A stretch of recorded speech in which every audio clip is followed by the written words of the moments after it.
Hello. The answer to the last question in the previous video was C. To increase the confidence level, you have to make the confidence interval wider so that it has higher chance to contain the true parameter. So as you widens the confidence interval, it's more likely to contain the true parameter. So C, among these three candidates, 99, the higher confidence level makes the interval wider or higher margin of error. Okay, so now we are going from now on. So far, I have defined the structure, set up the structure of confidence interval, and then explained the basic trade-off between confidence level and the margin of error. And to balance them out, I told you that we have to choose the confidence level at the beginning of the analysis. From now on, I am going to restrict my discussion to the estimation problem of the mean. So I am going to consider estimation for the expected value of x, which is called mu, so denoted as mu. And still the confidence interval takes the same form, point estimator plus minus the margin of error. In this case, when we restrict the parameter, simply set our parameter to be the population mean, then the point estimator is well known. We know what is the best point estimator. So the sample average is the best point estimator.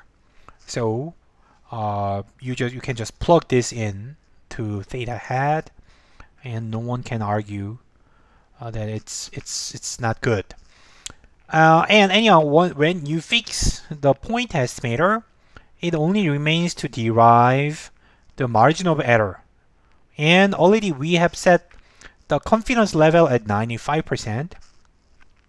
So what we are going to do here is we are going to find the margin of error that gives 95% confidence level.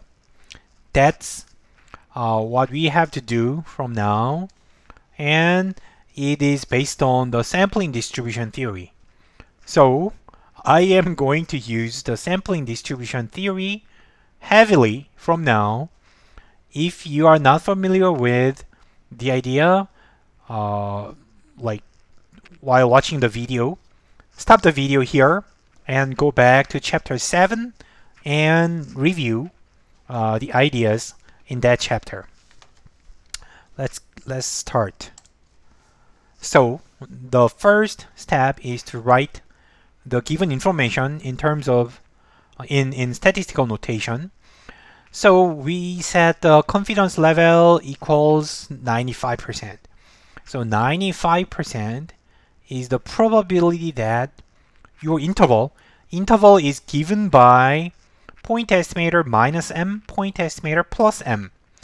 If the interval contains the true parameter mu, that is correct estimation, which is 95%. So this probability, the interval contains the true parameter with 95%. So here mu is the non-random parameter, m is the margin of error, which is unknown at this point. We are writing this equation to solve for m, right? And x bar is a random variable, is the only random object in this equation, right? Mu is non-random because it is a parameter, and in the on Tuesday, earlier this chapter, I explained that a parameter should not be random. If it's random, that means you are estimating something moving around. So it's not well-defined estimation problem. So the parameter should be non-random. Then it's unknown, it's non-random. The only random thing is x bar. Fortunately, we know how it is distributed. It follows the center limit theorem. It is approximately normal distribution by the center limit theorem. So we are going to isolate, bring this guy into the center, and isolate x bar as the only term in the middle. So rearrange x bar to, so subtract x bar every term and subtract mu again every term. Then you are going to get this equation, and still it should be 95%, right? It should be easy. And then remember, it is the review of chapter 7. The mean of the sampling distribution equals to the population mean, the mean of the single outcome, which we denoted as mu, which is the parameter we are estimating. And the standard deviation of the sampling distribution is the original standard deviation of the single outcome divided by square root of n. N is the sample size. And we are going to denote the standard deviation of a single outcome as sigma, which is the standard notation for simplicity.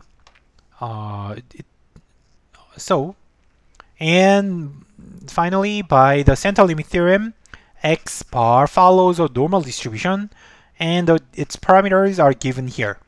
The mean and the variance are given by these two rules, which also implies it follows a standard normal distribution.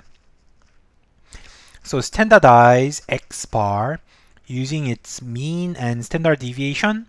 So plug in these notations, then you get minus mu divided by sigma over square root n. Then it will be the standard normal distribution, standardized normal distribution. Okay, remember this form. This is the idea. So now what we have to do, we have to standardize the previous equation we had. So 95% confidence level equals to this probability, right? And we standardize x bar. So subtract the mean, which is mu, and divide by the standard deviation, which is sigma over square root n. And you have to do that every term. So minus mu over sigma over square root n every term. And the middle becomes the standard normal random variable. But when you subtract the mu, it's cancelled out, which is interesting. So mu is cancelled out and mu is cancelled out. And in the end, this is what you have. What is nice about this is we are estimating the mu. That's the parameter we are interested in. So it is unknown. Mu itself is unknown, but it's cancelled out. So we don't need to know it. When we study, when we derive the confidence level, you do not need mu. And if there was mu, if mu survived here, it must have been complicated because you are estimating mu, but you need an information about mu to calculate confidence level. So you cannot handle both problems at the same time. Anyhow, it's cancelled out. It's nice. Then what we need is, so 95% equals to a probability that the standard normal distribution is contained between plus something and minus something. It's symmetric, right? M over sigma over square root n is symmetric on both sides. So this means what we need to find this value. We need to find a value A, which contains the 95% between plus minus A, right? On the graphically, this is what we need. It's on a symmetric interval, an interval symmetric about 0, it should contain 95%. How do we find this value? I mentioned this briefly in chapter 6, but the idea is to use this. So 95% is in the middle, which means the other 5%, the remaining 5%, must be here and there, on the left and on the right. And by the symmetry again, that 5% is equally split on each side.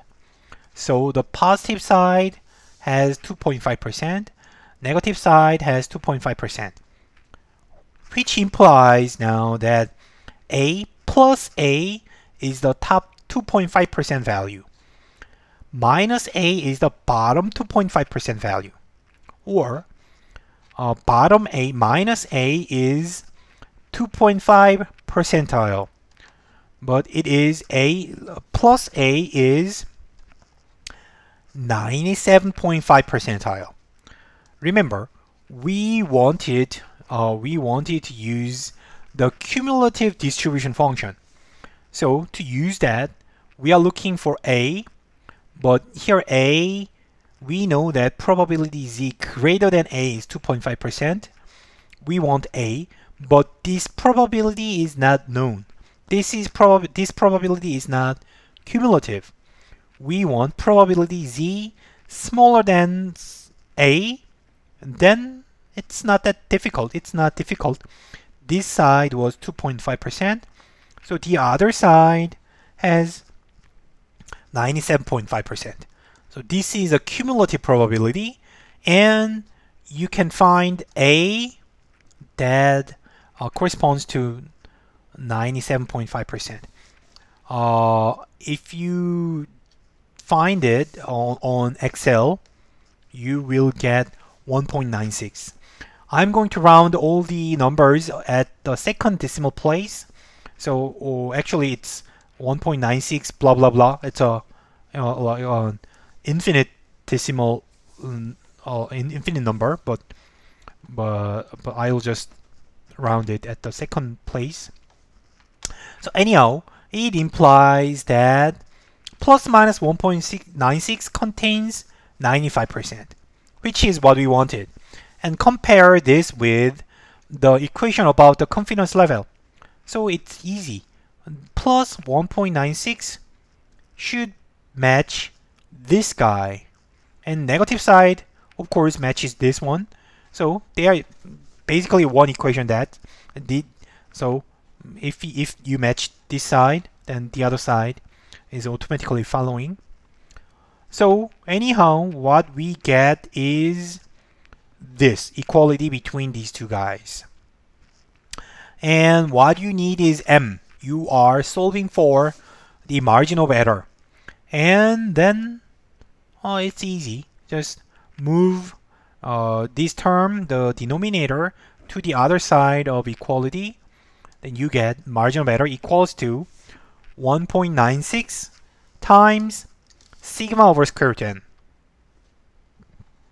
Here, n is easy to know. N is the sample size, so you know how many observations you have in the data. So it is easy. But sigma is the problem. Sigma is the standard deviation of a single outcome. Itself is not known. Usually it's not known. And then don't worry, you may just replace it with a sample standard deviation estimator. So remember, we learned this is the unbiased estimator. So use this guy, you calculate from the sample and plug this into the unknown sigma. It's supported by many mathematical theories. So I'm not going to go into the details, but it works. It works. This is how we do it. You may use population standard deviation formula. Does not make much difference, but anyhow, and you have to estimate this guy, and in the end the margin of error is obtained, and just add and subtract this guy to the mean sample average. That is your confidence interval. This is how we calculate the confidence interval, and I'm going to generalize this idea in the next video.